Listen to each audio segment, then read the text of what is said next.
নারী, গাড়ি, বাড়ি,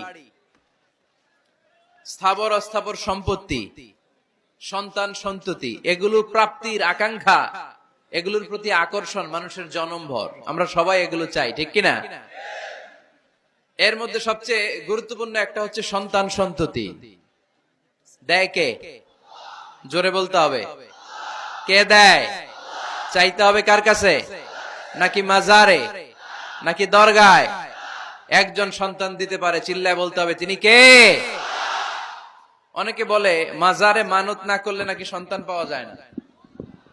এটা কি রে ভাই? মাজারে যদি মানত করা না হয় তাহলে নাকি সন্তান পাওয়া যায় না। এগুলো এসে ডিস্টার্ব করে খুব।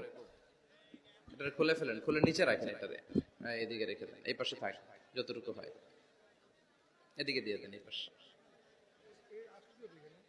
তো এটা একটা ভুয়া কথা, তাই না? মাজারে আর একটু উপরে উঠাইতে হবে। মাজারে মানত না করলে সন্তান যদি না হইতো, বাচ্চা যদি না হয়, গরুর যে বাচ্চা হয়, গরু কোন মাজারে মানত করছে বলেন? মাজারের বিরুদ্ধে আমাদের অবস্থান নয়। মাজার হচ্ছে মাকানু জিয়ারা, যেখানে মানুষ জিয়ারত করে, ভিজিটিং প্লেস। আসলে শব্দটা হবে মাকবার, মানে কবর। কারো কবরে যাওয়া, জিয়ারত করা, এটা সুন্নাহ। কবর দেখলে আমরা সালাম দেই, ঠিক কিনা? এটা সুন্নাহ। তবে কবরে শুয়ে থাকা ব্যক্তির কাছে চাওয়া যায় না। চাওয়া যায়? ইযা সাআলতা ফাসআলিল্লাহ, যখন চাইবে কার কাছে চাইবে? ওয়া ইযা ইসতাআনতা ফাসতাইন বিল্লাহ, সাহায্যের হাত যদি পাতো কার কাছে পাতবো? ওনার ভান্ডারে কমতি আছে, ঘাটতি আছে? আমাদের যার যা লাগবে সবও যদি উনি দিয়ে দেয়, ওনার কমতি পড়বে নাকি? সুবহানাল্লাহ পড়েন।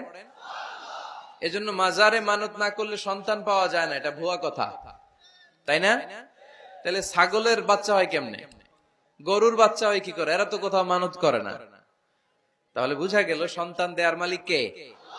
এটা অনেক বড় নেয়ামত। আমরা অনেক সময় বুঝি না, আমরা অনেক সময় খেয়াল করি না, এটা অনেক বড় নেয়ামত। যার সন্তান নাই সে জানে সন্তান না থাকার কি জ্বালা। এরকম নিঃসন্তান কিছু ভাইয়েরা আমাদের এলাকায় আছে না নাই? আছে। তারাই জানে কি জ্বালা। তো এই সন্তানকে কোরআন কোথাও বলেছে জিনা, সৌন্দর্য, কোথাও কি বলেছে? উত্তর দিতে হবে। কোথাও কি বলেছে? জিনা। আল মাল ওয়াল বানুনা জিনাতুল হায়াতিদ দুনিয়া। সন্তান আর সম্পদ এটা দুনিয়ার জীবনের সৌন্দর্য। ছোট ছেলে মেয়েরা, সোনামণিরা না থাকলে পৃথিবীতে কোনো সৌন্দর্য থাকতো? স্বামী স্ত্রীর ভালো